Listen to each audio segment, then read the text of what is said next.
Hi, Stacy here with Bluebird Paper and Thread. Today I'm doing a finishing video for you on the Star Spangled Ornaments by It's So Emma. These ornaments are very, very easy to stitch and finish. I opted to purchase these circles, the sticky board circles, as well as the tart pans to finish mine in. And then I saw somebody's video and they added in a little bit of ric-rac around the edge, which I thought filled the space nicely. I have done one for the Valentine's, the February one, without, and there is a little bit of a gap there. I will probably finish the rest of these in this manner, but going forward, I had ordered, they just came out with the fall set, and I have the last year's Christmas set, and I will probably finish it with some sort of a ric-rac in it, because I feel like it fills up the tart pan pretty nicely. It doesn't leave too much of a gap.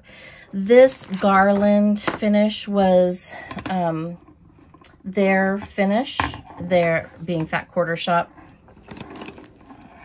I'm gonna have to work with it just a little bit more to get these to stay put. I wanted something that I could swap out these seasonally and hang them in my window of my craft room. And I think I've accomplished that with this one. Excuse me.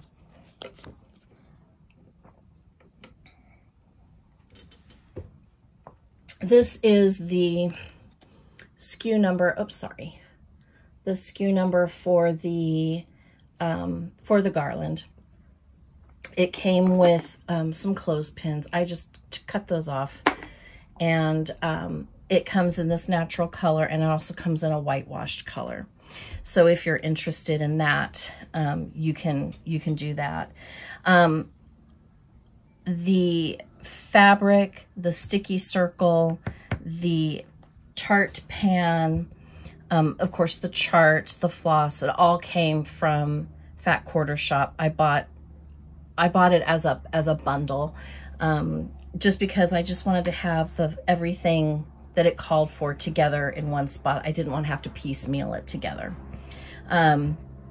This ribbon, you'll notice this is like a 1/2-inch ribbon. I do like this ribbon a little bit better, but when I went to Hobby Lobby, they only had 3/8 ribbon. So I bought two of these in royal and white. And then I went to Joann's and I just picked up some medium ric-rac in red. Of course, you can use your Lady Dot Creates. One of these packages did 10 of the 12 designs. So that's something to keep in mind. You'll need 2 packages. I think I'm only going to need 1 spool of ribbon for the bows. But that's kind of my thought on it. I usually buy 2 of everything, just so that if I mess up or I run out, I have enough. So let's go ahead and get started.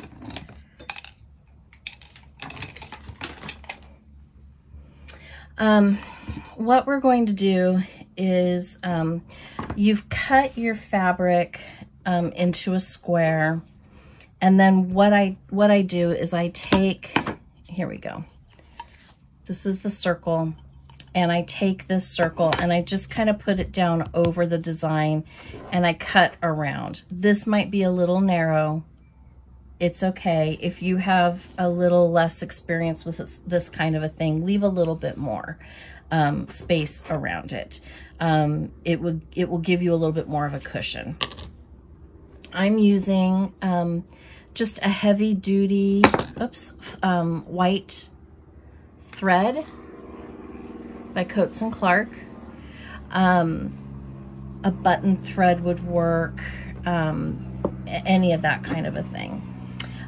What I'm going to do is I'm going to thread my needle, and I'm using a bigger needle just so that I have it. And then I'm gonna just kind of go in and out and do a running stitch. I try to make my stitches even.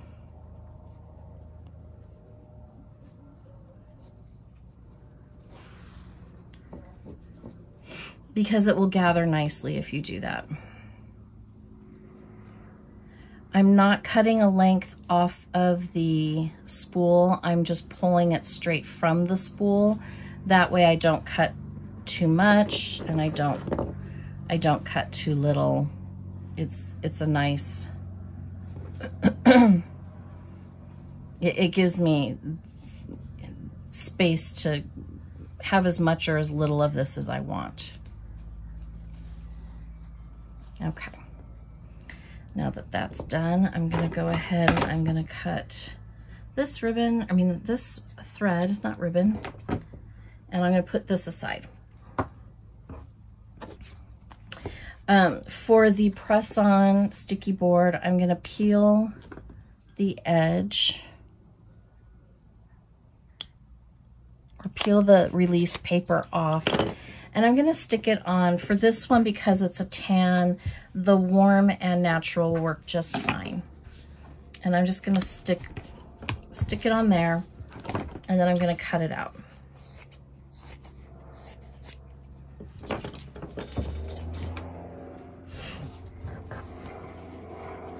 Smooth it down, make sure that it's stuck down nice and good.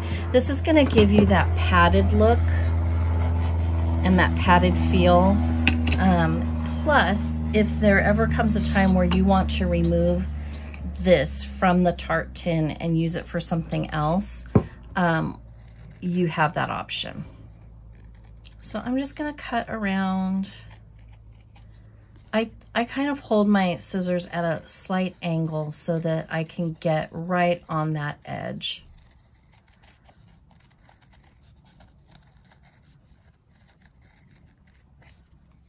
And then if I feel like I need to come in and trim any, I do.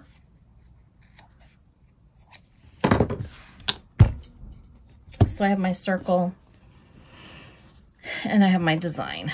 Now what I'm gonna do is I'm going to take this, and if you hold it up to the light, you can kind of center it through the back. You can see where the sticky circle is, and you can center it.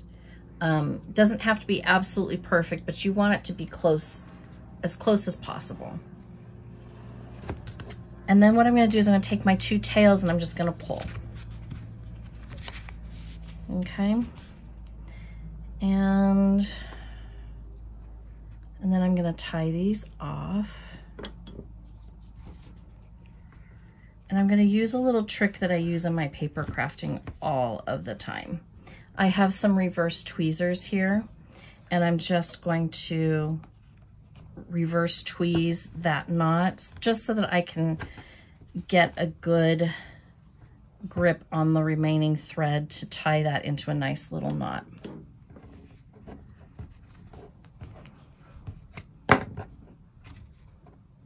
Okay. And then I flip it over. I just kind of smooth out the sides, the edges a little bit. I'm going to trim this piece off in the back, and that is done. Now what I'm going to do is I've already used one of these packs. I'll keep it on the card. I'm trimming off this.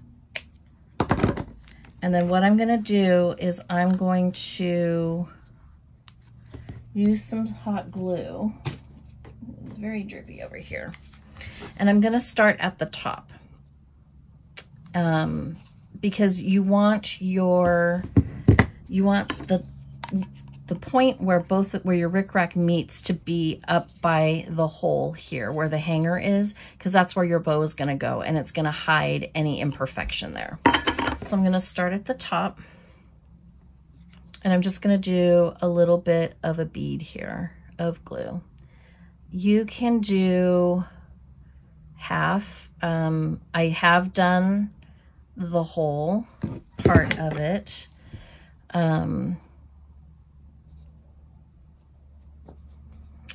The glue cools down pretty quickly though, so you have to work really fast, and that's when I was getting a little messy. So now I'm just going to do about half of it. Let that stick.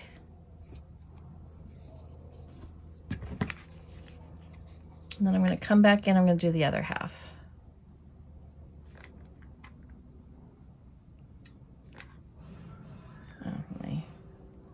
I had to add a glue stick. It's not pushing the old one through. There we go.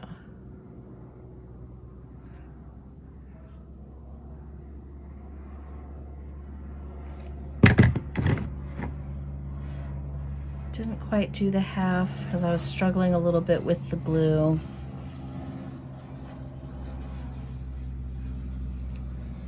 You can see it. It's not a neat project. It's not neat and tidy, that's for sure. And I kind of flip it around on the other side. You'll see I've got a little bit of glue here. I'm just going to push that down.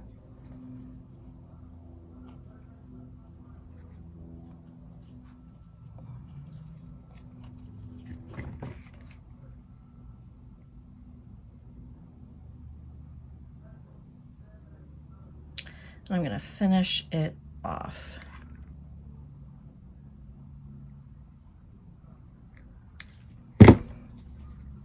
Making sure that I put some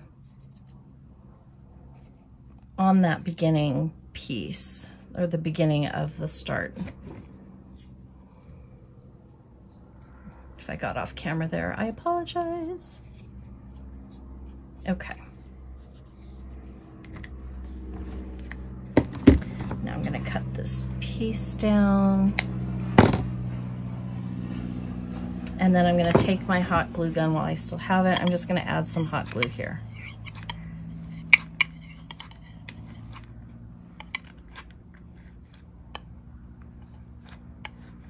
It is not wanting to work. It was working beautifully until I turned on the camera. Isn't that always the way? And then I'm just going to put my top up towards the top and just put that in there, apply a little bit of pressure.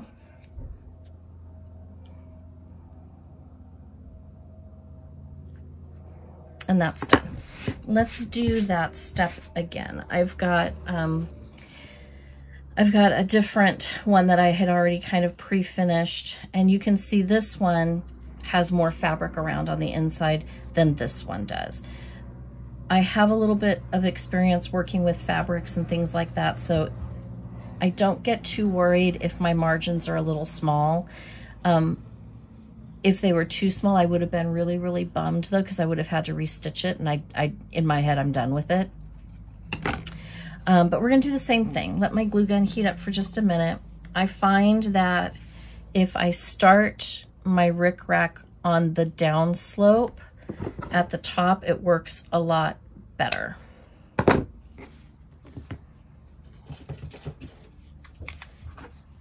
Again, I'm going to do the top.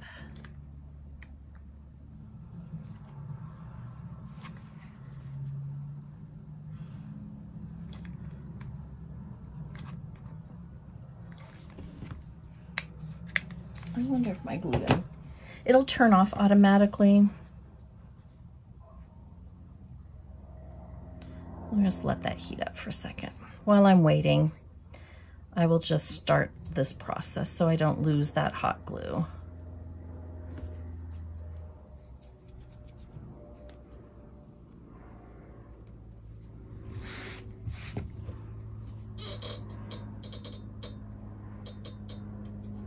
If you haven't checked out the Fat Quarter Shop booklet for fall. I'm not sure what it's called, but it is super cute and really, really cute. You need to go check it out. Okay, let's see if we're heated. I like this cordless glue gun a lot.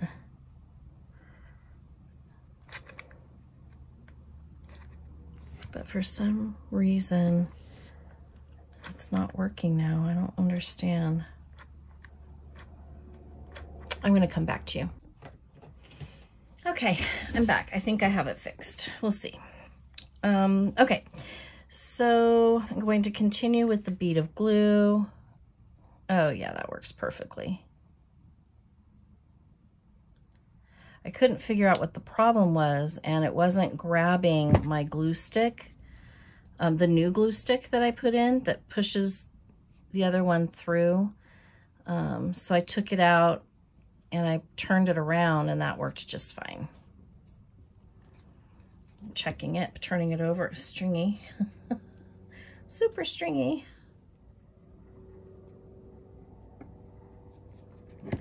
And I'm just gonna keep going around until this is done.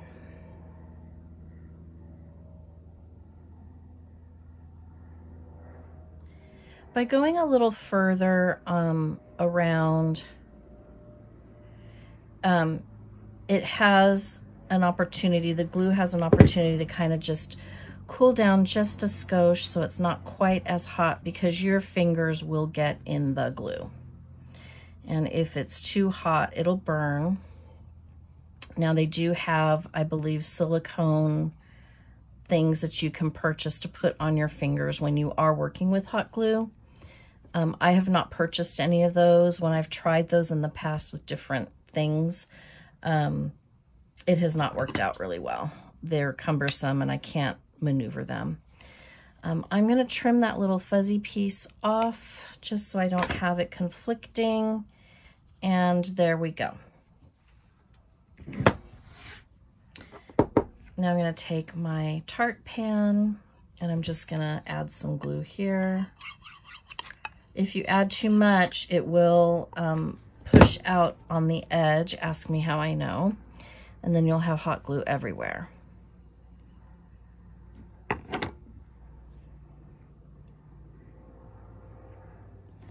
Okay. Now for our bows. Lots of different ways you can tie a bow. For this kind of a bow, what I would like to do, or what I like to do, is to just take and make 2 bunny ears, cross them over, and pull through.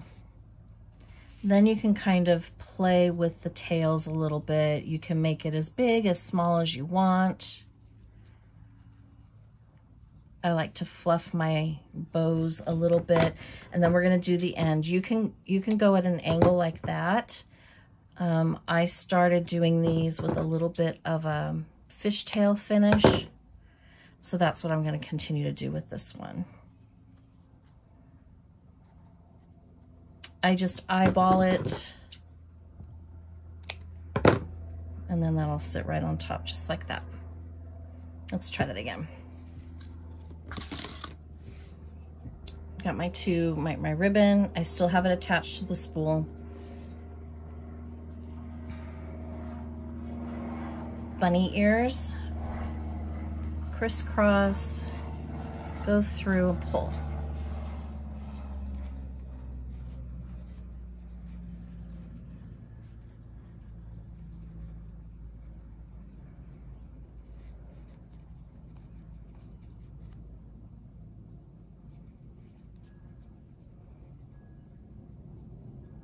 Then I'm going to fishtail.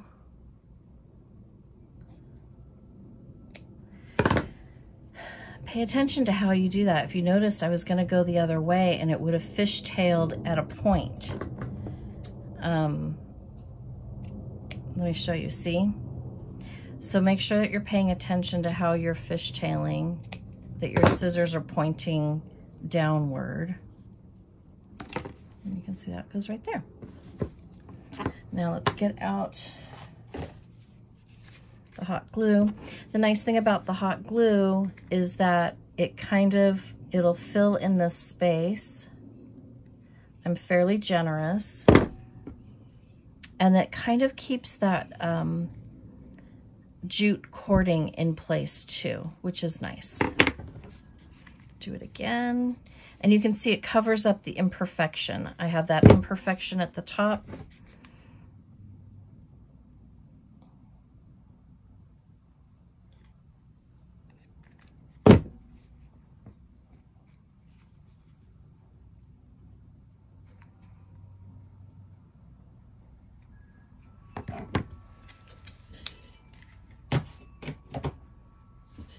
And that's it.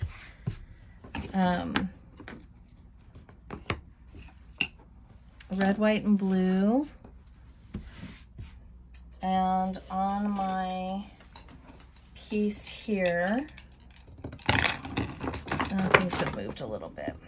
Once I get it hung, I will rearrange, but I'm doing about every three balls, I'm putting one in, and I'm doing blue, red, and white. So I'm going to string the blue one on next, then red,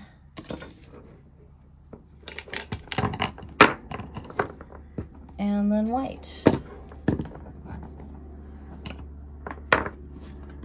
And I have 5 at the end, at each end, 5, spaces. And you've got a super cute garland ready to put wherever you want to put it. I hope you enjoyed this today. If you're new, thank you for joining me. If you're returning, thank you for coming back. Thank you for watching the video. Please give me a thumbs up if you've enjoyed the video. If you have any questions, go ahead and put them in the comments below. I will do my best to answer. I will also do my best to put all the information that I have in the description box below regarding this project. And yeah, make sure you subscribe to the channel, hit that notification bell so that you're notified when I upload new content, and have a great day. Happy stitching. Bye.